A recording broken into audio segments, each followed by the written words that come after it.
کہ جی اگر تمہیں کچے دھاگے سے کسی نے باندھا ہوا ہے تو کچے دھاگے توڑ دو، ایک اجلاس بلاؤ، اس میں بتا دو کہ جی میرے پہ یہ پریشر ہیں سارے۔ میں نے کل جو ویلاگ کیا تھا جس میں نے یہ کہا تھا کہ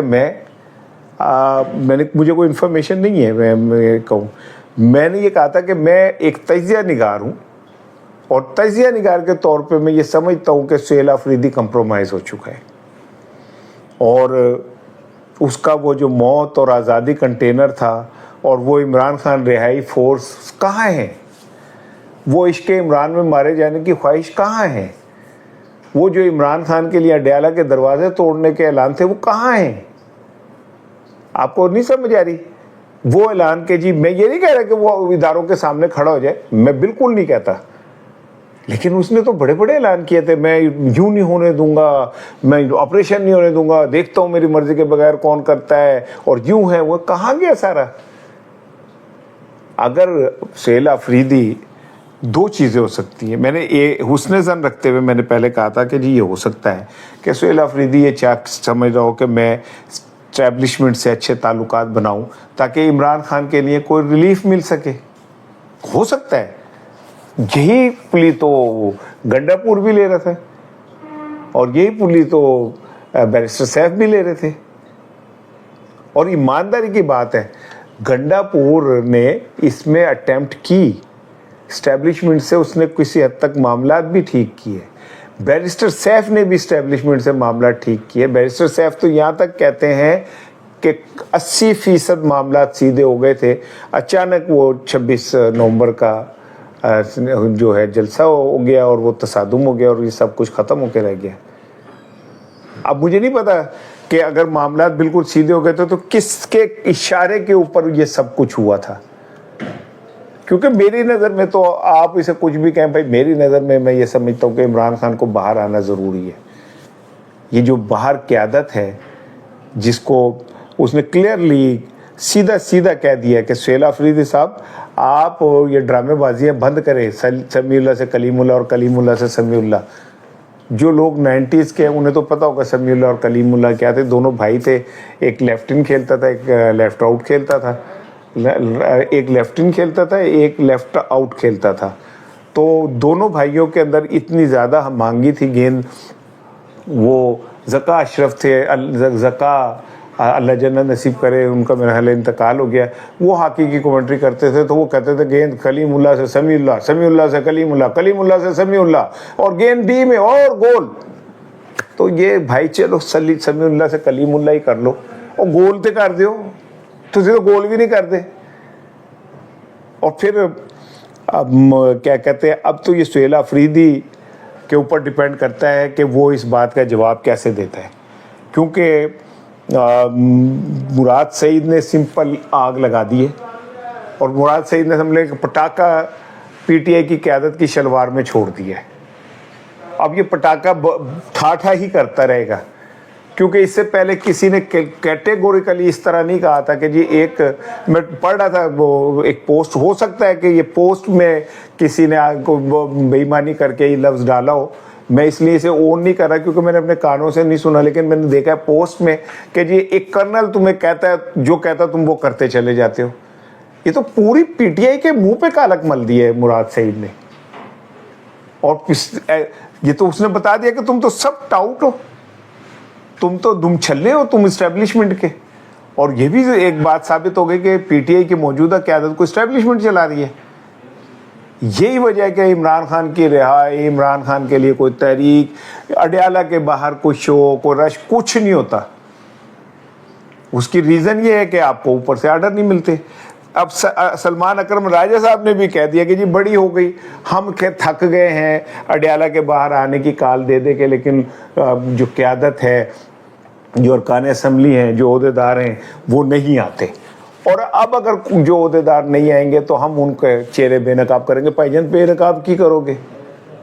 آپ نقاب اتارنے کی بات کرو، ان کے تو سارے کپڑے اتار دیے ہیں وہ مراد سعید نے۔ اب کیا پیچھے رہ گیا جو آپ جناب علی بے نقاب کریں گے اور یہ کریں گے اور وہ کریں گے؟ لیکن بات کلیئر بھائی، سب صاف ستھری بات یہ ہے، میں اب آپ کو بتا دوں کہ پی ٹی آئی کی جو باہر کی قیادت ہے، کسی کو اگر شک ہے تو مجھ سے اس پر ڈیبیٹ کر لے، وہ تو بھائی عمران خان کو رہا نہیں کرا سکتی، نہ انہیں ان کا یہ انٹرسٹ ہے کہ وہ عمران خان کو رہا کرائیں، نہ یہ ان کی پرائورٹی ہے۔ تیسری بات یہ کہ نہ انہوں دے وچ نہ ساتھ گئے، ان کے گٹے گوڑوں میں اتنی طاقت نہیں ہے کہ وہ اسٹیبلشمنٹ کے سامنے کھڑے ہو سکے۔ اور مراد صاحب نے جو بات کی ہے وہ بالکل کلیئر ہے۔ کہاں گئے وہ سہیل آفریدی کے ولولہ انگیز خیالات اور اس کا اس کا، اور تم نام کیوں نہیں لیتے عمران احمد خان نیازی، وہ سب ختم ہو گیا۔ آپ جلسے کرتے ہیں، جلسے کے اندر ایک ہومیوپیتھک سی لولی لنگڑی سی تقریر کرتے ہیں، لوگوں کو بیوقوف بناتے۔ میرا نام، میں کبھی گنڈا پور سے ملا ہوں، سہیل آفریدی سے صرف ایک دفعہ میری ملاقات ہوئی ہے، اور اودیش بھی میں برا بن گیا تھا کیونکہ ان کے ارد گرد جو لوگ بیٹھے ہوئے تھے وہ ان کو محمد بن قاسم اور ٹیپو سلطان بنا رہے تھے، اور میں نے انہیں کہا تھا کہ بھائی جان آپ جب تک جو اصل دیوار ہے اسٹیبلشمنٹ اس کو وہ نہیں کرتے ایڈریس، آپ پاکستان میں کوئی تحریک آج تک اسٹیبلشمنٹ کے خلاف کامیاب نہیں ہوئی۔ کوئی کہے جی مشرف کے خلاف کامیاب ہوئی ججز والی، تو اس میں بھی مشرف کے خلاف خود اسٹیبلشمنٹ کھڑی ہو گئی تھی، وہ اس سے جان چھڑانا چاہتے تھے۔ جو وہ تحریک کامیاب ہوئی وہ سارے چہرے کھل کے سامنے آ گئے میں۔ ماضی کے اندر آپ اٹھا کے دیکھ لیں، انہوں نے تو اپنی مرضی سے تحریکیں چلوائی، انہوں نے اپنی مرضی سے اتحاد بنوائے۔ نواز شریف صاحب نے 5 لاکھ روپیہ یہ سے تو لیتا سی، مجھے تو شرم آ رہی ہے، 5 لاکھ روپے نواز شریف صاحب نے لے لیے یار۔ او بھائی سودے کو بڑا کر لیتے یار۔ آئی جی آئی نے جب آئی ایس آئی نے جب قومی اتحاد بنایا تھا، اس کیا نام تھا اس کا، بے نظیر بھٹو کے خلاف اور عدم اعتماد لانی تھی، تو پیسے تقسیم کیے تھے۔ وہ تو سپریم کورٹ حیران ہوں میں کہ اس نے ان سیاستدانوں کے اس سیاست پہ ہمیشہ کے لیے پابندی کیوں نہیں لگائی۔ لیکن چلیں بہرحال جو بھی ہے، سہیل آفریدی اور باہر کی ٹیم ساری جو ہے میں آپ کو لکھ کے دے دوں۔ اب یہ لاہور میں کوئی شادی تھی، پوری قیادت پہنچی ہوئی تھی اس شادی میں، پتہ نہیں پرویز الہی صاحب کی تھی گھر کے، کس کے گھر تھی، پوری قیادت وہاں پہ پہنچی ہوئی تھی۔ اڈیالہ نہیں پہنچ سکتے، اڈیالہ پہنچنا ان کا ممکن نہیں ہے، وہاں پہنچ سکتے ہیں۔ اچھا جی اب ایک اور سن لیں، ایک اور خوفناک، میں سمجھتا ہوں کہ یہ اتنی خوفناک بات ہے کہ اگر یہ روایت پکڑ گئی تو پاکستان میں آپ سمجھ لیں کہ انقلاب آہستہ آہستہ آہستہ آہستہ، میں حالانکہ کہتا ہوں پاکستانیوں کے اندر انقلاب کی سرشتے نہیں ہے، اندر ڈی این اے چی انقلاب نہیں ہے، مزاحمت نہیں ہے، لیکن کہتے ہیں تنگ آمد بجنگ آمد، بندہ جب تو تھک جاتا ہے تو پھر شاید سم ٹائم کچھ الٹی سیدھی حرکتیں بھی کر دیتا ہے۔ جو کراچی میں ہو گیا ہے یہ حکمرانوں کے لیے اور طاقتوروں کے لیے ایک وارننگ ہے اگر وہ سمجھیں تو، اور یہ اس طرف ایک پہلا قدم ہے کہ ہو سکتا ہے ایک وقت آ جائے، وہ جو کہتے ہیں نا جب تاج اچھالے جائیں گے، جب تخت گرائے جائیں گے، وہ مجھے ایسا لگتا ہے کہ کہیں نہ کہیں آ کے مردہ بھی ہے نا، وہ بھی جو دریا میں سمندر میں ڈوبتا ہے نا، ایک دفعہ زمین سے لگ کے اوپر ضرور آتا ہے۔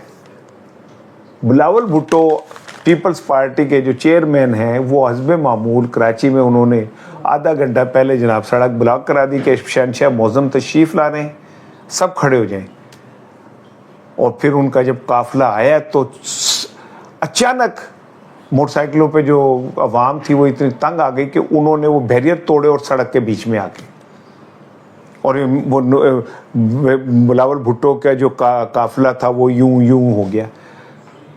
اب یہ ذرا سوچیں آپ کہ عوام آہستہ آہستہ اس وی آئی پی کلچر، یہ بادشاہوں کی سواریوں، بادشاہوں کی عمارت، قوم بھوکی مر رہی ہو، 1200 کروڑ روپے کا طیارہ خرید لے، پھر آپ ڈرامے کریں، 50,000 روپے چنے والے کو دے دیں تو دوسری ریڑھی کوئی نہ ہوئے، پیچھے سے مرسیڈیز کی گاڑی گزر، کوئی چنگچی، کوئی تانگا اس بازار سے کوئی گاڑی نہیں نکل سکتی کیونکہ کوسوں میل دور عوام کو کھڑا کر دیا گیا تھا، یہ شوٹنگ ہو رہی ہے، ابھی اندر کوئی نہ ہے۔ عوام کا غصہ اشتعال بڑھ رہا ہے، جس طرح کراچی میں عوام نے بلاول بھٹو کے اس کو اسکواڈ کے سامنے کھڑے ہوئے ہیں، یہ خوفناک ہے۔ مجھے نہیں سمجھ آتی ان لوگوں کو خوف کس چیز کا، 30 گاڑیاں لے کے کیوں نکلتے ہیں؟ یہ کو اپنی حفاظت کے لیے اگر تم نکلتے ہو تو وہ تو موت اور زندگی تو اللہ کے ہاتھ میں ہے۔